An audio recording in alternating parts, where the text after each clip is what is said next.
RSSകാർക്ക് വേണ്ടുന്ന ചോദ്യം മാത്രം ചോദിക്കുന്ന വിധത്തിലേക്ക് നെറ്റ് പരീക്ഷയും മാറി. ഒരു പ്രസംഗത്തിൽ ഈ രാജ്യത്തെ യുവാക്കളെയും വിദ്യാർത്ഥികളെയും ആക്ഷേപിച്ചുകൊണ്ട് സംസാരിച്ചതിന്റെ പശ്ചാത്തലത്തിലും ഒരു വലിയ മൂവ്മെന്റും രാജ്യത്തുണ്ടായി, CJP എന്ന പേരിൽ. ഇന്ന് ജന്തർ മന്ദറിലും ഡൽഹിയിലും ഇന്ത്യയിലെമ്പാടുമുള്ള പ്രദേശങ്ങളിലും നാഷണൽ ടെസ്റ്റിംഗ് ഏജൻസി പിരിച്ചുവിടണമെന്നാവശ്യപ്പെട്ടു. ഇതിനൊക്കെ കാരണമായിട്ടുള്ള MHRD മിനിസ്റ്റർ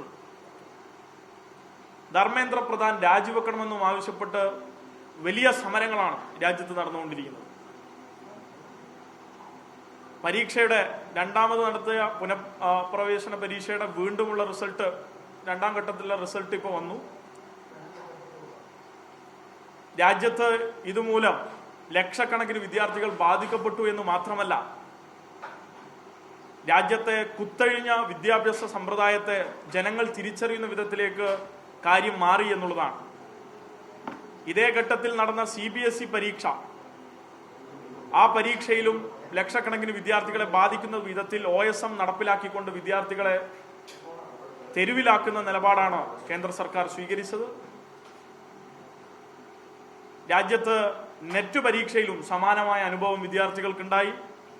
നെറ്റ് പരീക്ഷ RSSന്റെ റിക്രൂട്ട്മെന്റ് ഫോറത്തിൽ എഴുതുന്ന ഉത്തരം പോലെ RSSകാർക്ക് വേണ്ടുന്ന ചോദ്യം മാത്രം ചോദിക്കുന്ന വിധത്തിലേക്ക് നെറ്റ് പരീക്ഷയും മാറി. ഇതിനെതിരെ കഴിഞ്ഞ കുറേ ദിവസമായി രാജ്യ തലസ്ഥാനത്ത് സമരം നടക്കുകയാണ്. അതിന്റെ ഭാഗമായി സോനം വാങ്ചുക്, നമുക്കെല്ലാം അറിയുന്നത് പോലെ അദ്ദേഹം അവിടെ നിരാഹാര സമരം ഉൾപ്പെടെ കിടന്നുകൊണ്ട് അതിന് ഐക്യദാർഢ്യം പ്രഖ്യാപിച്ചുകൊണ്ട് SFI ഉൾപ്പെടെയുള്ള വിദ്യാർത്ഥി പ്രസ്ഥാനങ്ങൾ ആ സമരപന്തലിൽ നിലയുറപ്പിച്ചു. ഈ പശ്ചാത്തലത്തിലാണ് ഇന്നലെ സോനം വാങ്ചുക്കിനെ അദ്ദേഹത്തിന്റെ വൈദ്യപരിശോധന നടത്തണമെന്ന വ്യാജേന വന്ന പോലീസുകാർ, ഡൽഹി പോലീസിന്റെ സംഘം ബെഡ്ഷീറ്റോടുകൂടിയാണ് അറസ്റ്റ് ചെയ്ത് കൊണ്ടുപോയത്. രാജ്യത്തെ വിദ്യാർത്ഥികൾക്ക് വേണ്ടിയുള്ള സമരത്തെ അസ്ഥിരപ്പെടുത്താനും ഇല്ലാതാക്കാനുമുള്ള ഇടപെടൽ നടത്തിക്കൊണ്ട് ഈ നാടിന്റെ പൊതുവിദ്യാഭ്യാസ ഘടനയെ തകർക്കുന്ന നിലപാടുമായി മുന്നോട്ട് പോയിക്കൊണ്ടിരിക്കുന്ന കേന്ദ്ര സർക്കാരിനെതിരെ നടക്കുന്ന എല്ലാ സമരങ്ങളെയും ഇല്ലാതാക്കാനുള്ള നിലപാടാണ് ഇവർ സ്വീകരിച്ചുകൊണ്ടിരിക്കുന്നത്.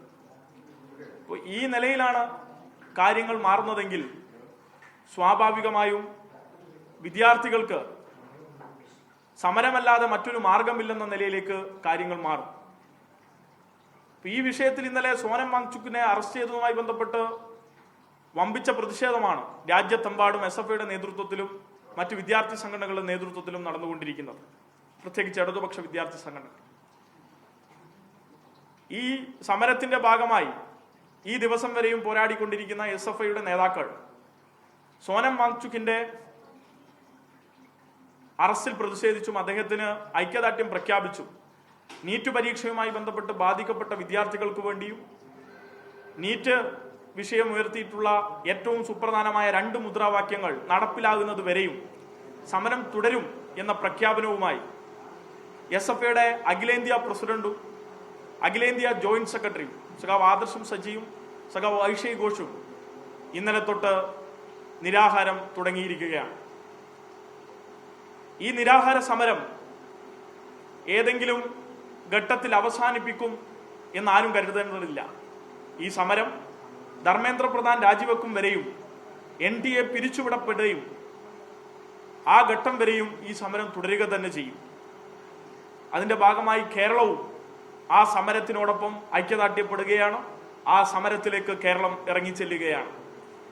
ഇന്ന് 14 ജില്ലാ കേന്ദ്രങ്ങളിലും പന്തം കൊളുത്തി പ്രതിഷേധവും ഇന്ന് വൈകിട്ട് തൊട്ട് നാളെ വൈകിട്ട് വരെ, 19-ന് ഇന്ന് വൈകിട്ട് തൊട്ട് നാളെ വൈകിട്ട് വരെ, 20-ന് വൈകിട്ട് വരെ മുഴുവൻ സർവകലാശാല ആസ്ഥാനങ്ങളിൽ രാപ്പകൽ സമരവും SFI ആഹ്വാനം ചെയ്യുകയാണ്, സംഘടിപ്പിക്കുകയാണ്.